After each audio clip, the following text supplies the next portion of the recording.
আমরা দেখি যখনই কোনো সরকার আসে, কেউ বলে ঘরে ঘরে চাকরি দেওয়া হবে, কেউ বলে আমরা ক্ষমতায় আসলে আর কোনো বেকারত্ব থাকবে না। কিন্তু যখন তারা ক্ষমতায় আসে তখন আর বেকারদের খোঁজ খবর নেওয়ার তাদের আর কোনো সময় থাকে না। যেখানে বেকারদেরকে বেকার ভাতা দেওয়ার কথা, তাদের কর্মসংস্থান তৈরি করার কথা, তাদেরকে উদ্যোক্তা হওয়ার জন্য সরকারের পক্ষ থেকে আর্থিকভাবে সহযোগিতা করার কথা, সেখানে আমরা বাংলাদেশে দেখি হাজার হাজার লক্ষ লক্ষ কোটি টাকা পাচার হয়ে যায় এবং সেই পাচারকৃত টাকা উদ্ধারও করা যায় না। আর বাংলাদেশে লক্ষ লক্ষ বেকাররা তারা রাস্তায় রাস্তায় গুমরে কাঁদে, তাদের চোখের জলও তারা মানুষকে দেখাতে পারে না। একটা গান মনে হয় এখনো আপনাদের অনেকের মনে আছে, হ্যাঁ, বেলা বোসের গান মনে আছে না? তরুণদের বুকের যে হাহাকার আবেদন, প্রিয়সী হাতছাড়া হয়ে যায়, বাবা মা অসুস্থ থাকে তাদের চিকিৎসা করাতে পারে না, বোনকে বিয়ে দিতে পারে না। আমাদের শিক্ষা জীবনের অনার্স বা মাস্টার শেষ হয়ে যাওয়ার পরে তরুণ তরুণীরা যে একটা বিভীষিকাময় অসহনীয় একটা দুর্বিষহ অবস্থায় পতিত হয়, এইটা সরকারে গেলে মনে হয় তারা ভুলে যায়, বা যখন আমলা হয়ে যায় তখন মনে হয় তারা ভুলে যায়।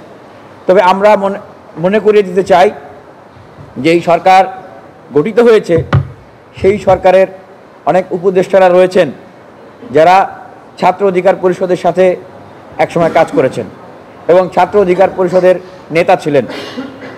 এই ছাত্র অধিকার পরিষদের ব্যানারেই এই ঢাকা বিশ্ববিদ্যালয়ের এই সরকারি চাকরির আবেদন ফি কমানোর জন্য লিফলেট বিতরণ করেছেন। একসাথে আমরা কর্মসূচি পালন করেছি। আশা করি সরকারে গিয়ে তারা এটি ভুলে যাবেন না। আমি সরকারের আমার উপদেষ্টা, সম্মানিত উপদেষ্টা জনাব আসিফ মাহমুদকে দেখেছি যে গত 19শে নভেম্বর তিনি একটি পোস্ট করেছেন যে সরকারি চাকরির আবেদন ফি কমানোর বিষয়ে অ্যাসেসমেন্ট চলছে। বলবো যে অ্যাসেসমেন্ট তো আমরা আরও 2-3 বছর আগেই করেছি, আপনিও তখন আমাদের সাথে ছিলেন। সেই অ্যাসেসমেন্টে আমরা বলেছি যে সরকারি চাকরির আবেদন ফি কমাতে হবে এবং সেটা 100 থেকে 200 টাকা, এর বেশি হতে পারে না। এখন আবার নতুন করে কি অ্যাসেসমেন্ট করতে হবে? নতুন করে তো অ্যাসেসমেন্ট করার কোনো দরকার নাই।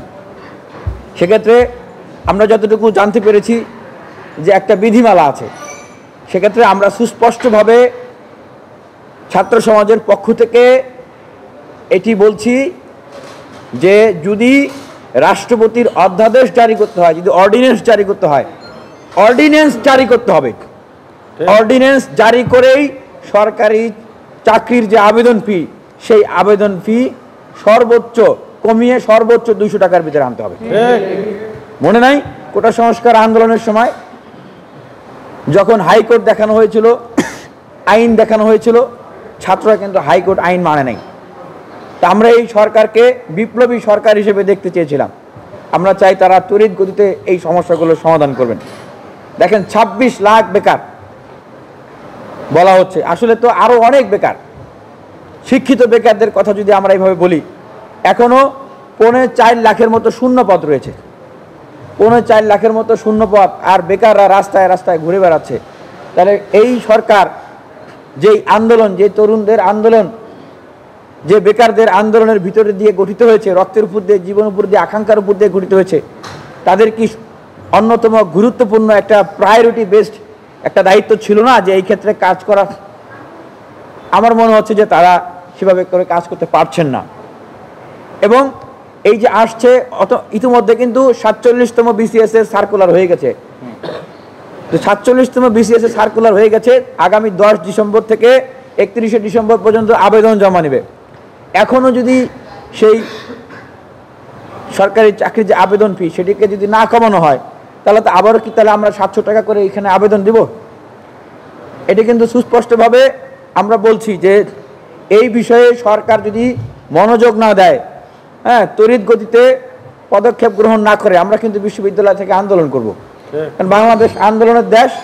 আমরা মনে করি না আন্দোলন করতে হবে, কিন্তু যদি করতে হয় আমাদেরকে করতে হবে। কারণ যখনই যারা সরকারে যায় তারা মানে আন্দোলন না করলে তাদের কানে আসলে পানি যায় না। দেখেন আমাদের দেশে এই যে নিম্নবিত্ত, নিম্ন মধ্যবিত্ত পরিবারের যে সন্তানরা, অনেকেরই বাবা মা মুরগি বিক্রি করে, ডিম বিক্রি করে, মাছ বিক্রি করে, হাঁস বিক্রি করে চাল বিক্রি করে, হ্যাঁ, অনেকের যেটা বাংলা আমাদের গ্রাম বাংলার কথা বলে যে কামলা দিয়ে আমাদেরকে এই বিশ্ববিদ্যালয় কলেজগুলোতে পড়ায়। যারা আজকে উপদেষ্টা হয়ে গেছেন, হ্যাঁ, তারাও কিন্তু এই আমাদের মতো এরকম ফ্যামিলির সন্তান। সুতরাং আপনারা কিন্তু মাশাআল্লাহ উপদেষ্টা হয়ে গেছেন। আপনার যে বন্ধুটি, আপনার যে ক্লাসমেটটি, আপনার যে সিনিয়র জুনিয়রটি আপনার সাথে এই রাজপথে স্লোগান দিয়েছে, আন্দোলন করেছে, অনেকেই আহত হয়েছে, জেল কেটেছে, তারা কিন্তু উপদেষ্টা হয় নাই। তারা কোথায় এখন? তারা কোথায়? তারা কিন্তু এই যে পড়ার টেবিলে, তারা কিন্তু চাকরির জন্য পড়ার টেবিলে বসে গেছে। হ্যাঁ, সুতরাং তাদের কথা কিন্তু আপনাদেরকে মাথায় রাখতে হবে। তাদেরকে আপনারা আবার মাঠে নামাবেন তাদের এই দাবি আদায় করার জন্য। এর চেয়ে অসম্মান করা, এর চেয়ে লজ্জাজনক কিন্তু আর কিছু হতে পারে না।